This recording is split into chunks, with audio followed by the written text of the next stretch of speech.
আসসালামু আলাইকুম। কেমন আছেন আপনারা সবাই? আশা করছি সবাই অনেক বেশি ভালো আছেন। সবাইকে আবারও একবার আমন্ত্রণ করছি সাদামাটা রান্নাঘর অ্যান্ড ব্লগসের আরেকটি নতুন ভিডিও দেখার জন্য। আজকে আমি আপনাদের মাঝে ইনস্ট্যান্ট আলুর চিপস রেসিপিটি নিয়ে হাজির হয়েছি।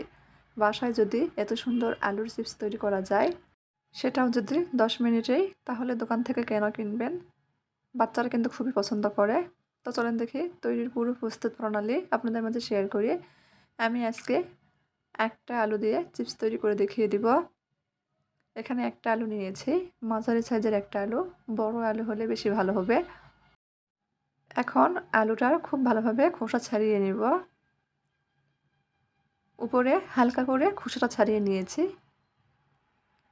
আলুটা এখন যতটা সম্ভব পাতলা পাতলা করে কেটে নিব।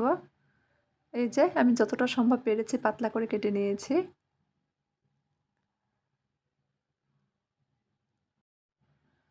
এখন এই আলুর স্লাইসগুলো আমি লবণ পানির মধ্যে চুবিয়ে রাখবো বা ডুবিয়ে রাখবো 5 মিনিট মতো।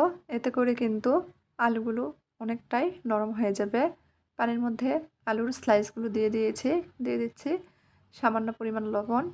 খুব ভালোভাবে মিশিয়ে নিচ্ছি। এই পানির মধ্যেই 5 মিনিট ভিজিয়ে রাখবো। 5 মিনিট পর আগের থেকেই আলুর সাইজগুলো কিন্তু অনেকটাই নরম হয়ে গেছে। এখন পানি থেকে একটা একটা করে উঠিয়ে নিচ্ছি, পানি ঝেড়ে নিচ্ছি। চাইলে একটা ছাঁকনার মাধ্যমে আলুটা উঠে নেওয়া যাবে। একটা প্লেটে ছড়িয়ে রেখে দিয়েছি। এখন একটা টিস্যু নিব। টিস্যু দিয়ে যতটা সম্ভব আলুর গা থেকে পানিটা মুছে নিব। ভিডিওর প্রথমে আপনাদের অনুরোধ করছি, যারা ভিডিও দেখছেন এই পর্যায়ে এসে একটা লাইক দেননি, তারা প্লিজ একটা লাইক দিয়ে পুরো ভিডিও দেখার চেষ্টা করবেন। এভাবে টিস্যুতে প্রত্যেকটা আলুর স্লাইসের গায়ে যতটা সম্ভব পানি ছিল মুছে নিয়েছি।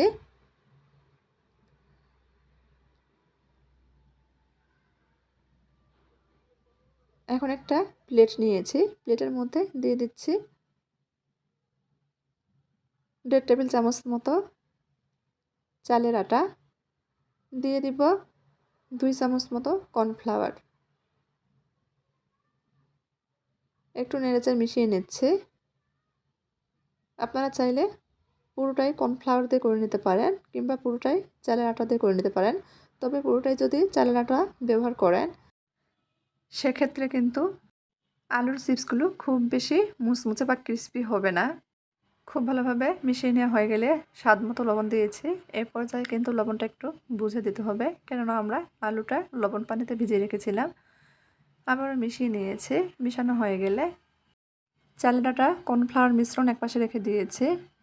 এখন মুছে রাখা আলুর স্লাইসগুলো খুব ভালোভাবে আটা কর্নফ্লাওয়ারের মিশ্রণ এভাবে লাগিয়ে নিচ্ছে। নিয়ে একটার উপর একটা রেখে দিলাম। কিভাবে করছি একটু ভিডিওতে লক্ষ্য রাখেন। তারপর এক পাশ থেকে এভাবে ভাজতে নিচ্ছি। রুলের ভাজ বলতে পারেন। ভাজটা আটকানোর জন্য একটা কাঠি ব্যবহার করছি। কাঠি দিয়ে ভাজটা আমরা আটকে দিব। এতে করে আর খুলে যাবে না। আরও একটা দেখিয়ে দিচ্ছি। আবার একটা আলুর স্লাইস নিচ্ছে। এই পাশ ওপাশ খুব ভালোভাবে আটা কর্নফ্লাওয়ার মিশ্রণ লাগিয়ে নিয়েছি। দুটাতেই লাগিয়ে নিলাম। একটার উপর আরেকটা রেখে দিয়েছি, দেখেন। এখন এক পাশ থেকে রোলে ভাজতে নিচ্ছি। খুব সহজ। আমি জানি আপনারা আমার থেকে আরও বেশি ভালো পারবেন বা পারেন। আমি যেহেতু আপনাদের মাঝে ঘরোয়া রান্নাবান্নার রেসিপিগুলো শেয়ার করি, সেজন্য আমি ঘরে যা তৈরি করি সেগুলো আপনাদের মাঝে শেয়ার করে থাকি। এভাবেই প্রত্যেকটি তৈরি করে নিয়েছি। আবারও বাড়তি আটা কর্নফ্লাওয়ার মিশ্রণটা খুব ভালোভাবে হাত দিয়ে ঝাঁকিয়ে ফেলে দিচ্ছি। দিয়ে একটা বাটিতে উঠিয়ে নিয়েছি, যাতে এক্সট্রা মিশ্রণগুলো পড়ে যায়। চুলার উপর আগে থেকেই হাই হিটে তেল গরম বসিয়ে দিয়েছি। ডুবো তেলেই ভেজে নিতে হবে। তেলটা খুব ভালোভাবে গরম হয়ে গেলে চুলার আঁচ মিডিয়ামে যে কমিয়ে রেখে একটু সময় নিয়ে ভেজে নিতে হবে। এতে করে কিন্তু মুচমুচে হবে। আমার মেয়ে তো অনেক পছন্দ করেছে এই চিপস। বাহির থেকে অস্বাস্থ্যকর চিপস কিনে না নিয়ে এসে ঘরে মাত্র 10 মিনিটেই স্বাস্থ্যসম্মত উপায়ে তৈরি করতে পারেন, তাও আবার মাত্র 2 থেকে 3টা উপকরণে, যেগুলো উপকরণ আমাদের হাতের কাছেই থাকে।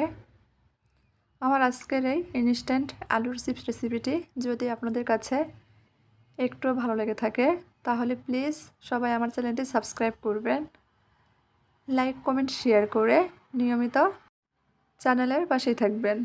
অনবরত নেড়ে চেড়ে ভেজে নিচ্ছি, এতে করে কিন্তু সব দিকেই মুচমুচেভাবে ভাজা হয়েছে। এখন তেল থেকে উঠিয়ে নিচ্ছি, উঠিয়ে আপনাদের পরিবেশন করে দেখিয়ে দিচ্ছি। দেখেন কালারটা কিন্তু খুব সুন্দর এসেছে, অনেক মুচমুচে হয়েছিল। আমি অল্প পরিমাণে তৈরি করে কিন্তু বিপদে পড়ে গেছি, আপনারা একটু বেশি পরিমাণে তৈরি করে নেবেন।